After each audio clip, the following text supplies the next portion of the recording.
sunlight spot is. And she. Oh, well, that was a gun.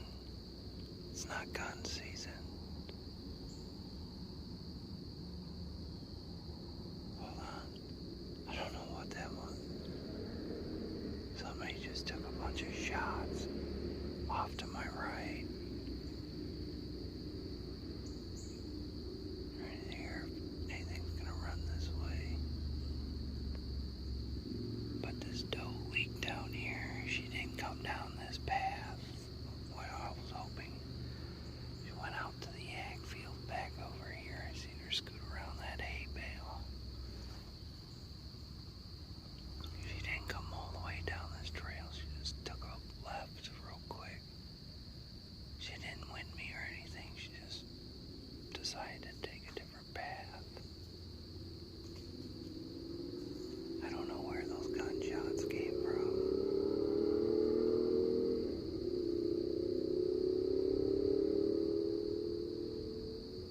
Unless somebody got up on an early Sunday and decided to shoot.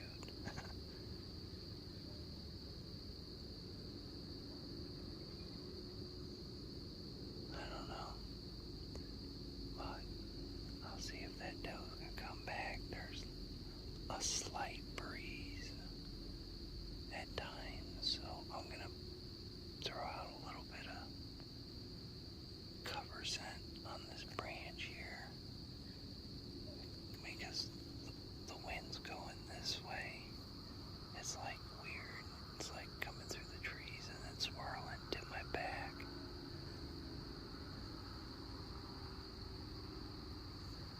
I got a couple of chipmunks and squirrels off to my right making noise. So I'll see if that doe comes back. I'm trying. There was only one, which is weird. From the trail camera footage, you know, there's like groups of 2 or 3 at a time. I'm trying to listen real quick. I hear something cracking in the leaves. It's coming right down this path. Ah, it's a squirrel. Alright, if that doe comes back out, you won't be able to see him in the ag field because there's too many leaves. There's some crunching coming in between these 2 trees. That's where I'm looking. I don't see none. There's probably another squirrel.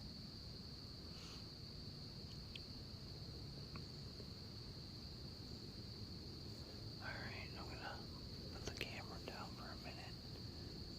I'm gonna keep my eyes peeled to the right because that's where those shots came from.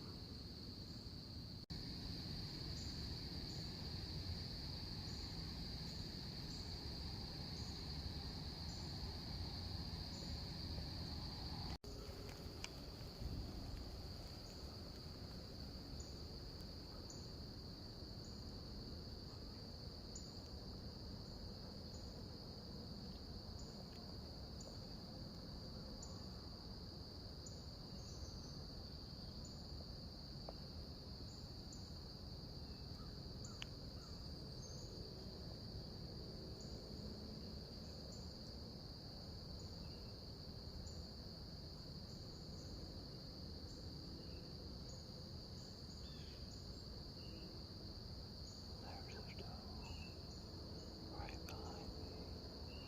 If she comes into the clear, I'm gonna shoot her. I gotta put the camera down. She's got a yearling with her. I'm gonna shoot her if she comes into the spot.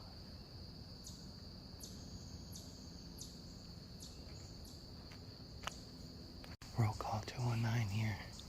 I just shot this doe. There's my knock. She came from behind me. She's got a yearling with her, but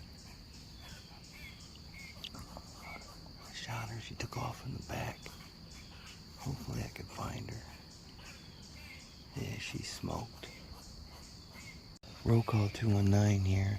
I'm still sitting in the tree stand. I don't know where she went. There's my knock. Right there. Kind of green, but these squirrels are just pissed. I got one right above me. This thing is pissed. She came. I knew this was going to happen. I came around. They came from behind me off this other trail. The first doe I saw came off of this trail that I'm sitting on. And that's where I want them to travel through. I want them to travel back down through here, go over here, and out that way. She leaped out into the ag field. These two came from behind me. They're probably she was making her way up here to go into the ag field. That's where she was going, to sit on this edge line back here. But I'm gonna have to track this deer because it's gonna get hot here in the next hour and a half, 2 hours. Hopefully she's crumpled up behind this tree back over in here, but it's gonna take me a minute to get back there. Called Cindy, she's on the way. I got my other buddy, Sean the researcher's dad. I text him. Hopefully he can come and give me a hand.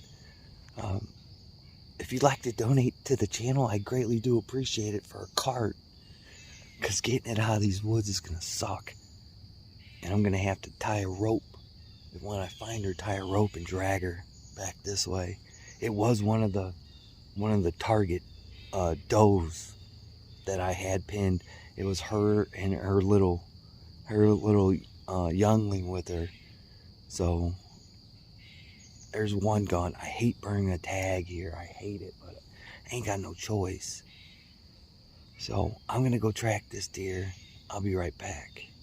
Roll call 219 here, and it's opening day. Just got back a little bit ago. Things are on ice. So if you can see from the footage, it was a pretty big adventure, and it didn't turn out the way I wanted to, nor did Sean the researcher's dad, Stan. I want to thank him right off the get-go. He helped me track this deer, but just, you know, it's real life. You know, it's not, this isn't scripted, and you know, I'm not hunting on a fenced-in farm, and it doesn't always go the way you want it to go. When I got there about 6:30, as you can see from the video, it's pretty dark in there, and I don't know, about 7:15, 7:30, I seen a deer coming down the path. She's on the path to come right in front of the tree stand. Couldn't quite gauge how big the deer was until it kind of creeped out into the ag field, and there's a couple of holes in the trees where I can see where she's going. And it was a smaller doe. She peeled off, went into the ag field, and disappeared behind a hay bale. Never saw her again. And didn't see much after that. Come about 8:15, maybe 8:20, somewhere in there. Right, I've always had these squirrels running back and forth, and then they're getting in fights with the chipmunks, and they're crackling off to my right hand side, and they've been doing it all morning, so I didn't quite pay too much attention. Like, I'd look out the corner of my eye or kind of turn a little bit to look around the tree, but you know, I hadn't seen anything every time I hear these guys running up and down the woods. Finally, they come from my right side. This gray squirrel and a black squirrel come ripping out of the woods, and they hurry up and scurry up a tree, and I keep on hearing crackling in the leaves and stuff, because now a lot of the leaves are falling off the trees, and kind of peered around the tree, and I seen a deer butt, and I was like, oh. So then I kind of sat back, glided over, turned, and in that video, hopefully I put a circle around that deer. There's a yearling, and it was rubbing on trees. It was being young and doing things, and I was like, man, where's your mom at? We've discussed this at nauseum. Look, I got a lot of does and a lot of fawns and a lot of yearlings in that spot, and I knew I was going to have to burn a tag. And I made up the mindset to say, you know, I'm going to shoot the mom if it comes out. I'm going to shoot her, and then we'll be done with it. That deer will hopefully go off and catch on to somebody else, and hopefully away from my area. So I can kind of see them in the tree line, and they're moving away. And I'm like, you know, at this point, you know, we're creeping towards the middle of the morning. It's going to be 70, 80 degrees, and I really don't want to do this 70, 80 degrees out. And lo and behold, the nanny doe turned around, and I could see her coming back. So I kind of lifted up my crossbow, and I'm just sitting there waiting for her to get into a shooting position. She comes up this hill, and she's kind of facing me, and you know, I'm like, uh-oh, and she's looking on the ground because there's still a couple of squirrels and chipmunks running in front of the spot, and I'm like, well, she's trying to get to the food plot. That's where she's going, and I can kind of, you know, gauge and looking at her, and I can see the yearling down in the gully waiting for her mom to give her the okay to come up. So she comes up, she's like half quartering away, and pull up, boof. Hear the smack, she kicks up, boom. She kind of jumps this big tree that's down there. It's a pretty big log, and you can kind of hear her stumble, so I thought she was going to fall there. And then she hooked onto this fence line, and she took the fence line down. And I'm like, uh-oh, you go about 30, 40 more yards, and you're out of bounds. You know, you're off the property I'm allowed to hunt. So I'm waiting, and I'm waiting for the crash, and I don't hear anything. So I'm sitting in the tree stand for about 10, 15 minutes, and I'm like, well, I don't want to get out of this thing if you know, she's down a ways, and I get out of my tree stand and start making noise. People are driving by. You know, I don't want to bump her. You know, I just want her to expire and then go claim her. And so I get down and lower my bow down and go back to the truck, put the crossbow in there. I'm texting some people. Stan comes, you know, 25, 30 minutes later, pulls up, and I give him the synopsis of what happened, and he's like, it doesn't quite sound good. I'm like, it looked good. And he chuckles, and he's like, they all look good until you know, figure out the reality of the situation. And so, you know, I'm like, I might have hit her a little back, but you know, where I was aiming was, you know, when she's quartering away, like her shoulders here, like right in the back side of that shoulder right there, because she kind of turned at the last second. When she turned at the last second, because she's looking to the left, that's when I shot and hit her. So I was like, you know, I think it's a pretty good shot. It's a pretty good shot. And, you know, that's what I'm thinking. And then, you know, 20, 30 minutes later, we go back and we start looking, and there's no blood. Like, there's no blood. The further we're getting in the woods, you know, and I'm looking at the bolt, and it's a gut shot.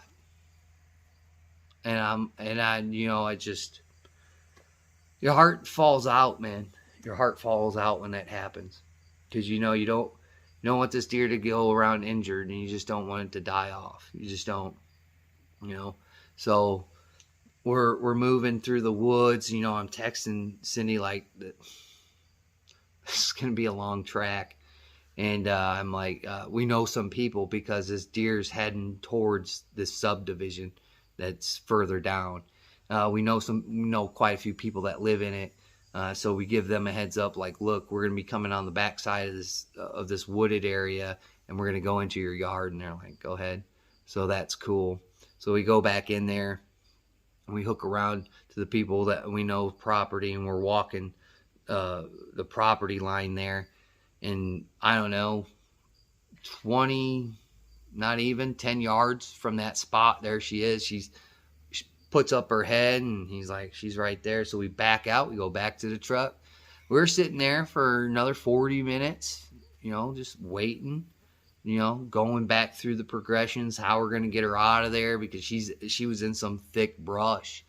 So 40 minutes go back by, we walk back over there and we take the same route and we're looking, and there she is. She's still there and she's not going down. So I'm at that point I had my crossbow and I put another bolt in it, and he's like, go around this backside and then hit her again. She's gonna get up and run, but once you put it in a good spot, she'll be done.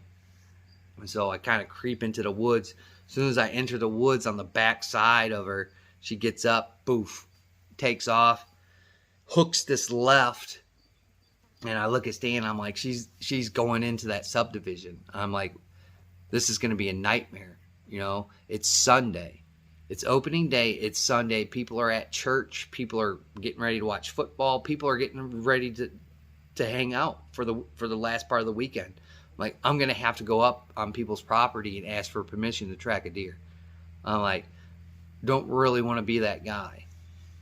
So we ended up tracking her, and she ended up by this abandoned building, and she hopped up again and took off, and we thought she got caught in this another really wooded area. I mean, it was heavily vines, sticker bushes, berry bushes, you name it, and it's like all congealed together, and it's like, well, she might be in there. So we're walking around, and this little abandoned place has like 2 rocks out in the front for like decoration.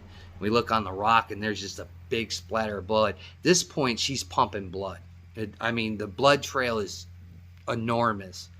So we're like, all right, cool. She's got to be winding down at this point. We hear something kind of, tussling about, and I'm like, she might be expiring at this point. Try and go look into this bush. Stan goes on the back side, I go on the front side. I stepped on a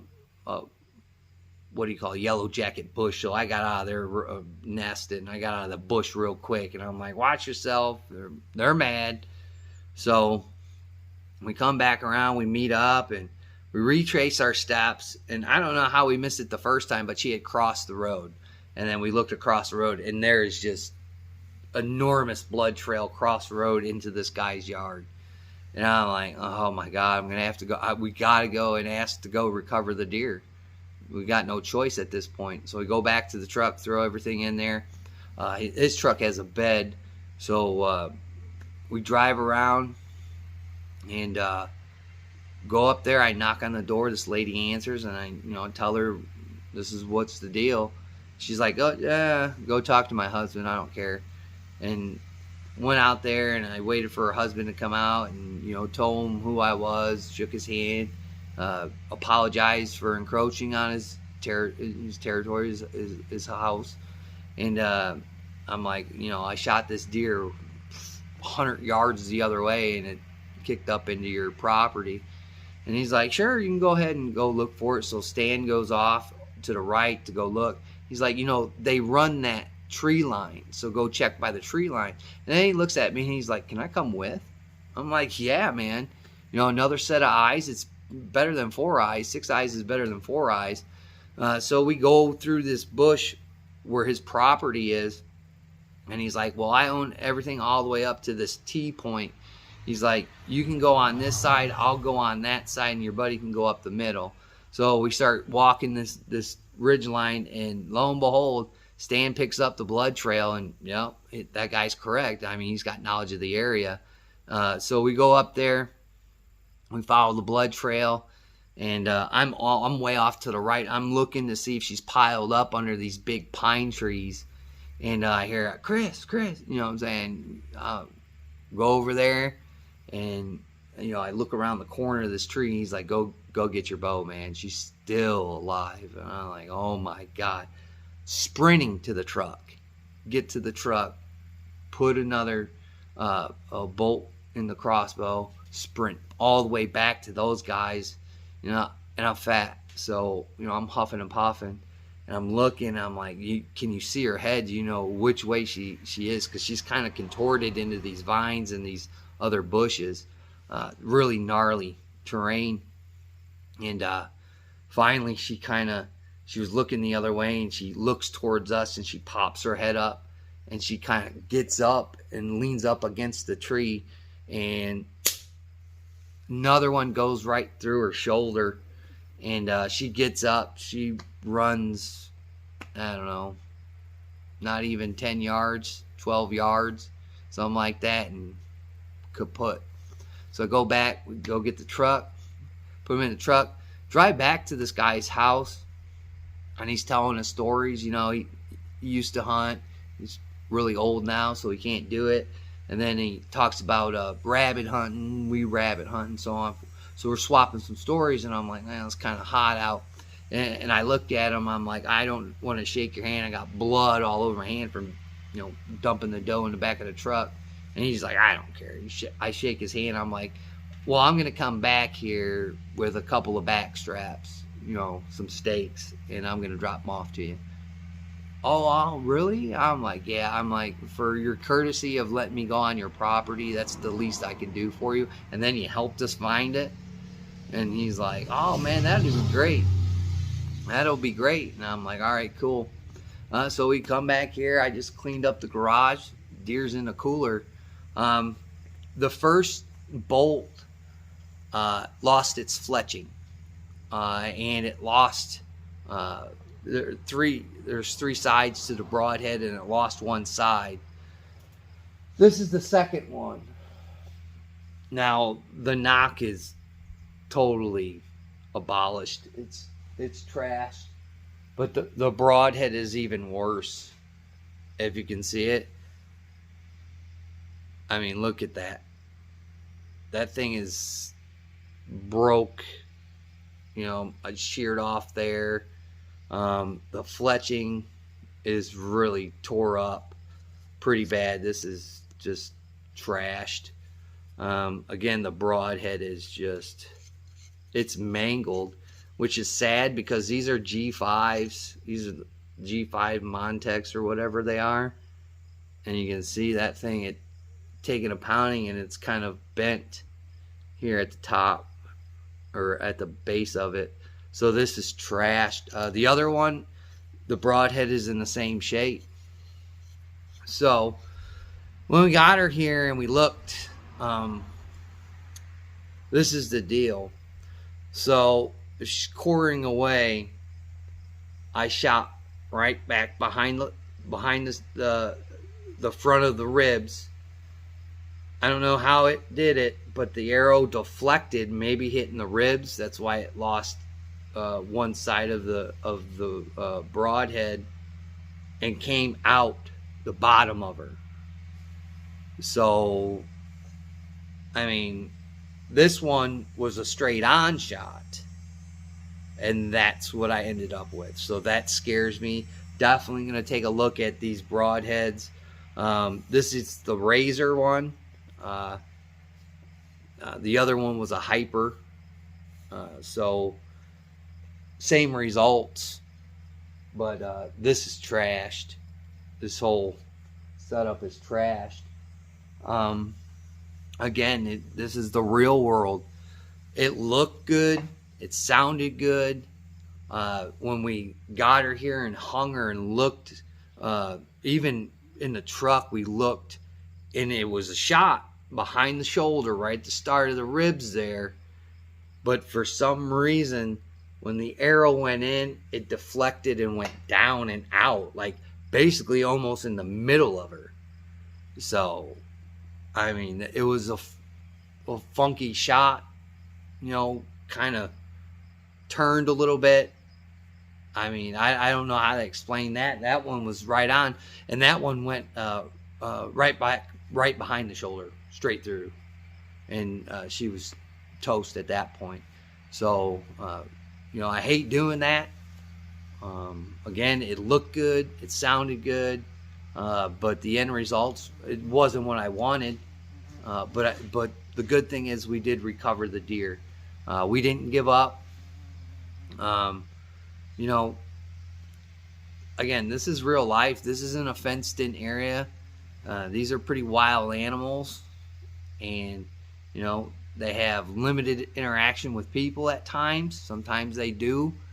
I wouldn't totally cordon them off as wild, but they're wild animals for the most part, and it doesn't go well. I mean, you know, you can blast me in the comments if you want, but I mean, this happens, and unfortunately, it happened to me. You know, even I double lunged that buck last year, and that thing ran. You know, 450 yards. You know, which is odd too, and crumbled up underneath a tree. You know, it just, some things work and some things don't. Again, this is a spot where I really didn't want to burn a tag there, but I really had no choice. My assumption here is she was going to bring that little deer up to clean up the rest of that food plot. That was going to be the end game for them in the morning until the weather set up. And I'm going to tell you, man, coming here, that's the quickest I can show you a couple of pictures, but that's about it. This deer had to get, you know, it had to get cleaned, and it had to get quartered, and it had to get thrown in ice ASAP. Like I said, it's like almost 81 degrees. And at that point, we're treading on about 60, 65 when we finally threw her in the back of the truck. So it was a success for the most part. There's some things I would have took back. I should have waited a little bit longer and let her go completely broadside, but I don't know, because she did look up in the tree, and you know, I didn't want to get busted, you know, so took the shot, thought it was clean. Could have been clean, I don't know, but from the looks of it, no, it wasn't. And it's just one of those things. It's really odd to see a shot behind the shoulder come out in the middle bottom of a deer. Never done that before. I've heard people shooting it, you know, broadside, hitting guts, you know, a little bit farther back. But this was just wow. I mean, looking at this broadhead was a straight on shot right back behind the shoulder, right there. And it was like, you know, my heart, you know, fell. But again, processed it. We'll go further in processing. I'm going to take that older gentleman a couple of steaks. I'm going to pay my homage to the person that lets me hunt that property. And one tag filled. Very stressful tag filled, but one's tagged and in the books.